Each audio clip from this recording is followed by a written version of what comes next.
pertama di sini ada latar belakang. Belajar yang efektif dapat membantu siswa untuk meningkatkan kemampuan yang diharapkan sesuai dengan tujuan yang ingin dicapai. Selain itu, lama belajar siswa juga mempengaruhi nilai siswa ketika di sekolah. Siswa dengan durasi belajar yang lama cenderung memiliki nilai yang lebih tinggi daripada siswa yang durasi belajarnya singkat atau tidak sama sekali. Untuk menguji pernyataan tersebut, akan dilakukan pengujian terhadap 29 siswa dengan rata-rata durasi belajar matematika lanjut per minggu yang berbeda-beda dalam semester 4. Data yang dikumpulkan mencakup durasi belajar matematika lanjut per minggu dalam semester 4 dan juga nilai rapor matematika lanjut semester 4. Uji yang dilakukan menggunakan uji regresi, uji korelasi, dan juga uji signifikan dengan bantuan software. Nah, selanjutnya ada rumusan masalah. Di rumusan masalah ini, kami mengambil dua rumusan masalah. Yang pertama, bagaimana hubungan antara durasi waktu belajar matematika lanjut dengan nilai rapor matematika lanjut semester 4 siswa kelas 12. Lalu yang kedua, berapa persen pengaruh durasi waktu belajar matematika lanjut sebagai variabel X terhadap nilai rapor matematika lanjut semester 4 sebagai variabel Y. Ada tujuan penelitian. Di sini ada dua tujuan penelitian. Yang pertama, untuk menganalisis hubungan antara durasi waktu yang dihabiskan siswa untuk belajar matematika dengan nilai ujian matematika yang diperoleh. Lalu yang kedua, untuk mengidentifikasi seberapa besar pengaruh durasi waktu belajar matematika lanjut sebagai variabel X terhadap nilai rapor matematika lanjut semester 4 sebagai variabel Y dalam bentuk presentase. Di sini ada dua manfaat. Yang pertama bagi siswa, lalu yang kedua bagi pengajar. Bagi siswa, penelitian ini dapat memberikan pemahaman yang lebih baik tentang bagaimana durasi waktu belajar mempengaruhi nilai rapor matematika lanjut, sehingga siswa dapat mengatur waktu belajar mereka dengan lebih efektif. Lalu manfaat yang kedua yaitu bagi pengajar. Temuan penelitian ini dapat membantu guru dalam merancang strategi pengajaran dan memberikan saran kepada siswa tentang cara mengelola waktu belajar mereka. Guru dapat menggunakan hasil penelitian untuk memberikan bimbingan yang lebih terarah mengenai jumlah waktu yang ideal untuk belajar matematika lanjut. Kita mulai dari statistika dasar. Statistika adalah sebuah ilmu yang mempelajari bagaimana cara merencanakan, mengumpulkan, menganalisis, lalu menginterpretasikan sehingga dapat dipresentasikan, lalu dapat disimpulkan yang berkaitan erat dengan data. Nah, kita perlu tahu juga apa itu data. Data itu sendiri adalah kumpulan angka atau numerik. Data dibagi menjadi dua, yaitu data univariat, yaitu data dengan satu variabel, dan data bivariat, data yang memiliki dua variabel. Kita masuk ke bagian data univariat, di mana data ini terbagi menjadi dua kelompok atau dua bagian. Yang pertama adalah data tunggal, merupakan data yang disajikan secara sederhana dan belum disajikan dalam kelas-kelas interval, semisal 1,2, 3,4. Nah, tidak ada intervalnya bukan. Lalu yang kedua adalah data kelompok, di mana data disajikan secara kelompok, dengan kata lain sudah ada dalam interval kelas yang teratur, seperti 1 sampai 5, 6 sampai 10, 11 sampai 15. Nah, panjang intervalnya adalah 5 untuk data kelompok yang saya contohkan barusan.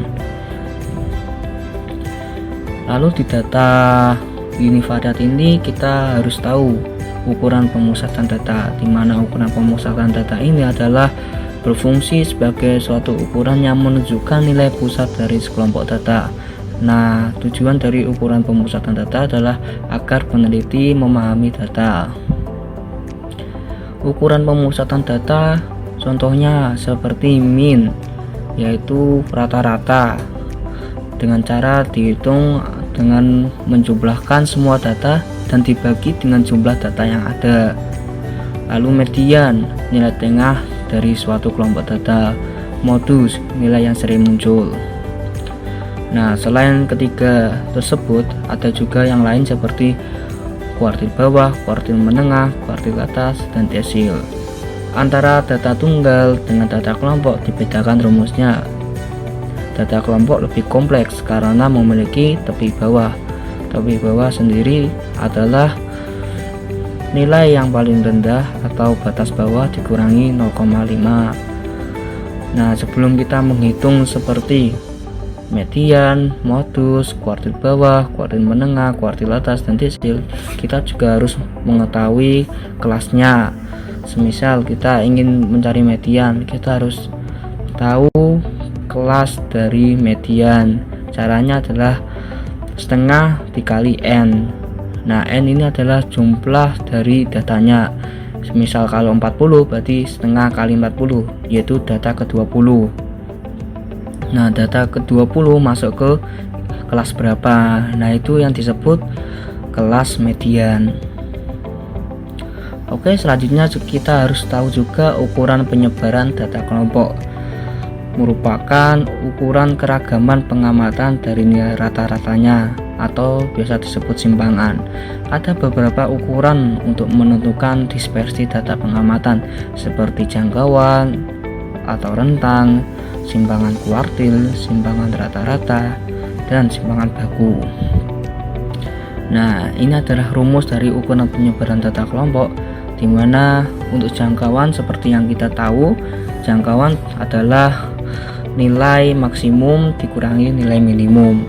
Lalu satunya adalah simpangan rata-rata atau SR sama dengan sigma FI dikali harga mutlak nilai tengah dikurangi nilai rata-rata per sigma FI.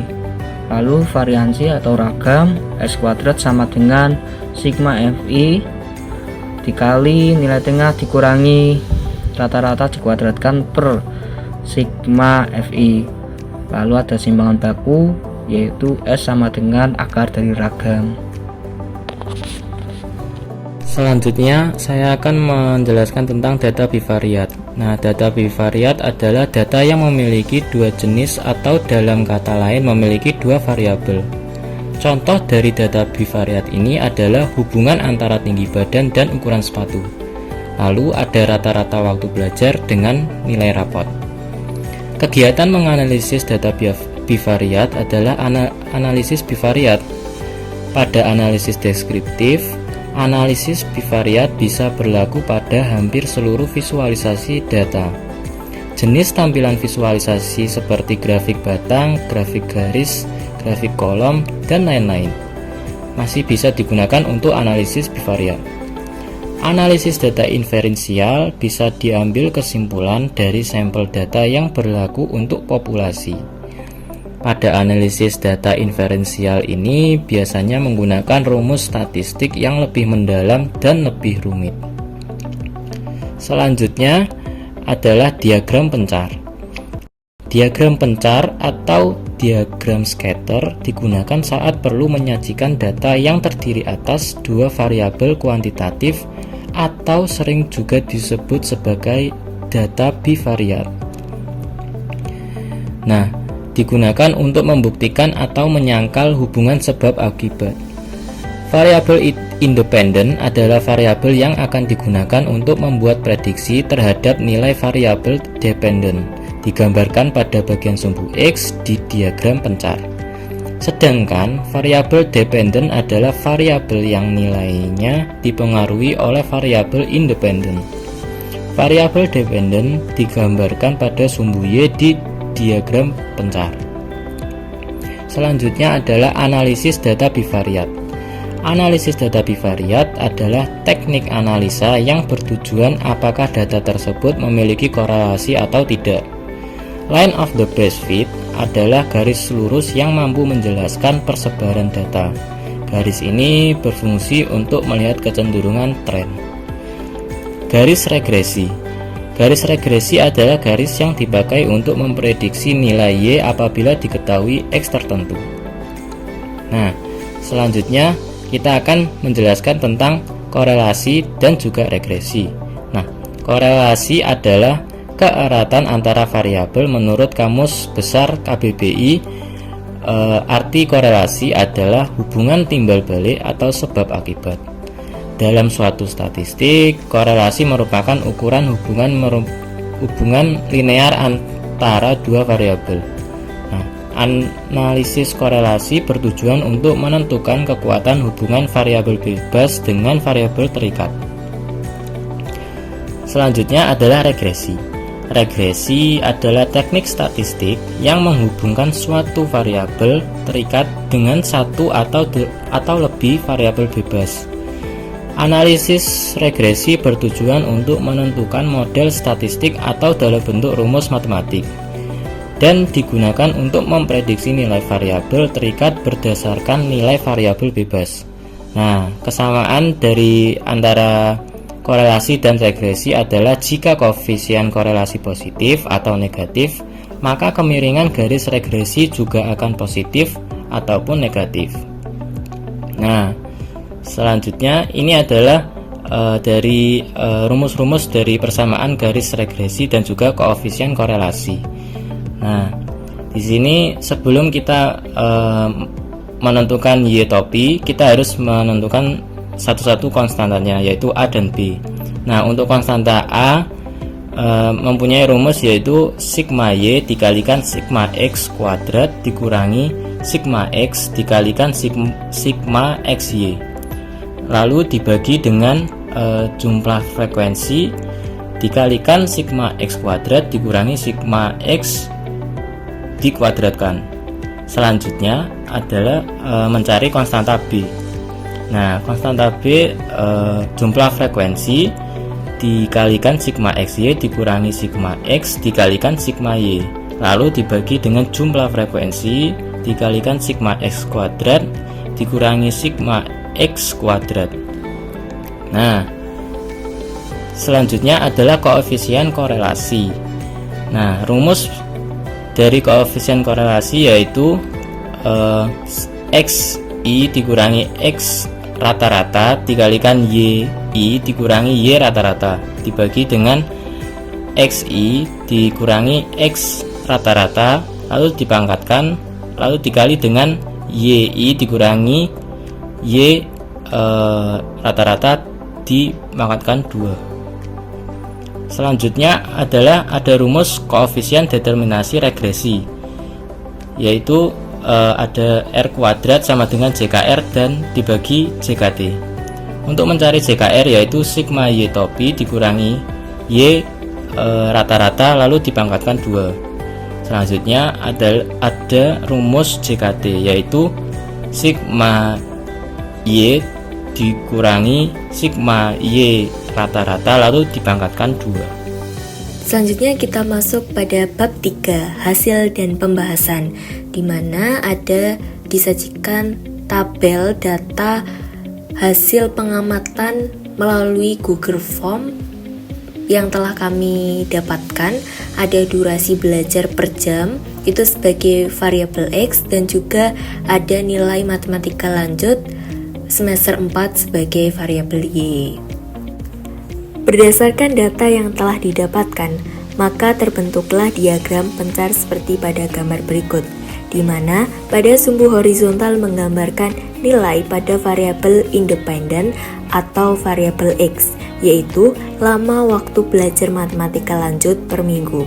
Sedangkan pada sumbu vertikal menggambarkan nilai pada variabel dependen atau variabel Y, yaitu nilai raport matematika lanjut semester 4. Selanjutnya adalah persamaan regresi berdasarkan perhitungan rumus menggunakan rumus Y topi sama dengan A plus BX. Dengan nilai A dihitung menggunakan rumus seperti berikut, begitupun dengan nilai B. Nah, untuk mendapatkan nilai A dan B, kita perlu mencari nilai dari sigma X dalam kurung sigma X kuadrat, N, sigma X kuadrat, sigma Y, sigma XY, N, sigma dalam kurung XY. Jika sudah, maka dapat disubstitusikan ke dalam rumus A dan juga B, sehingga bisa mendapatkan nilai A dan B. Jika sudah mendapatkan nilai A dan B, maka didapatkan persamaan regresi seperti pada tabel. Nah, jika dibulatkan, maka persamaan regresi menjadi Y topi sama dengan 89,418 plus 0,455X. Selain menggunakan rumus perhitungan, persamaan regresi juga bisa didapatkan berdasarkan plot diagram pencar pada Excel. Nah, di mana pada diagram ini itu menunjukkan persamaan Y sama dengan 0,455X plus 89,418, di mana nilai persamaan ini sesuai dengan nilai persamaan hasil perhitungan menggunakan rumus seperti sebelumnya.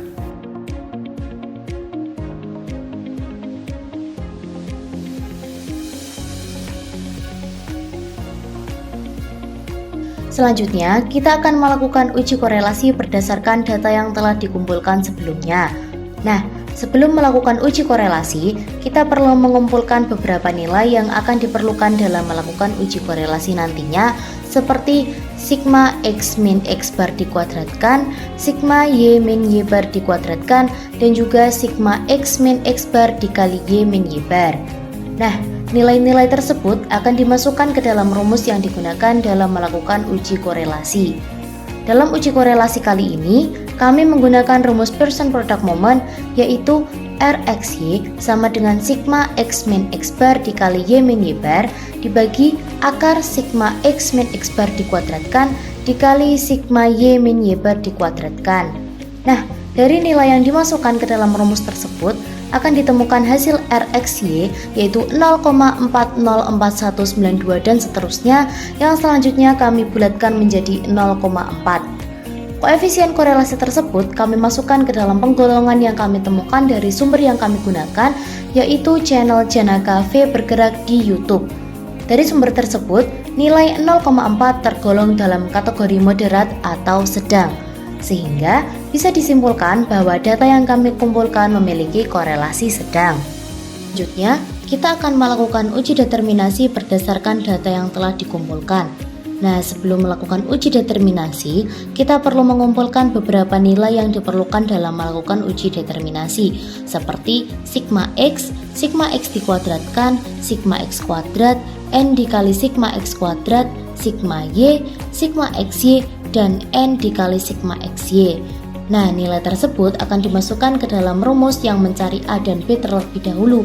Untuk rumusnya, sama seperti pada slide sebelumnya, yaitu pada bagian yang membahas mengenai persamaan regresi. Nah, hasil dari rumus yang mencari A dan B dapat ditemukan nilai Y topi, yaitu 89,42 plus 0,45X. Lalu, Y topi akan diakumulasikan dengan data yang telah dikumpulkan sehingga dapat diketahui nilai CKR dari sigma Y topi min Y bar dikuadratkan, yaitu 29,37, dan nilai CKT dari sigma Y min Y bar dikuadratkan, yaitu 179,79. Setelah mengetahui nilai CKR dan CKT, kita bisa mencari nilai koefisien determinasi data tersebut dengan rumus R kuadrat sama dengan CKR per CKT. Nilai CKR dan CKT yang telah diketahui, kita masukkan ke dalam rumus dan menghasilkan koefisien sebesar 16,34%. Nilai tersebut menunjukkan bahwa sebesar 16,34% Y dipengaruhi oleh faktor X dan sisanya yaitu 83,66% dipengaruhi oleh faktor-faktor lainnya. Oke, dari 29 data para responden yang sudah kami kumpulkan dan sudah kami lakukan pengujian, maka kami menghasilkan hasil uji seperti berikut. Yang pertama ada uji korelasi dengan hasil 0,04 dan tergolong dalam korelasi sedang. Yang kedua adalah uji determinasi dengan hasil 16,34%. Yang ketiga ada persamaan regresi, dan persamaan regresi yang kami temukan yaitu Y topi sama dengan 89,4175 sekian plus 0,45031594X. Nah, dari data-data yang sudah kami kumpulkan dan juga kami bentuk sketcher atau diagram pencar, itu dapat dilihat bahwa ternyata tidak ada hubungan antara lama waktu belajar matematika lanjut di semester 4 ini dengan nilai rapot semester 4 terkhusus mata pelajaran matematika lanjut. Dan dapat disimpulkan juga atau dapat kami bahas lebih lanjut bahwasanya persentase dari uji determinasi yang dihasilkan ini kan sebesar 16,34%. Jadi variabel X ini tuh bukan merupakan faktor utama terhadap perubahan dari variabel Y, sehingga ada faktor lain yang lebih besar terhadap pengaruh nilai rapot matematika semester 4 atau variabel Y. Kesimpulan yang dapat kami ambil setelah kami melakukan berbagai proses seperti pengumpulan data, pengolahan data, dan juga pengujian data, kami mendapatkan beberapa kesimpulan. Yang pertama adalah tidak terbentuk hubungan antara lama waktu belajar matematika lanjut terhadap nilai rapot matematika lanjut semester 4, di mana sampel yang kami ambil merupakan siswa-siswi SMA Negeri 1 Tuban angkatan 63 terkhusus untuk kelas 12C dan 12D.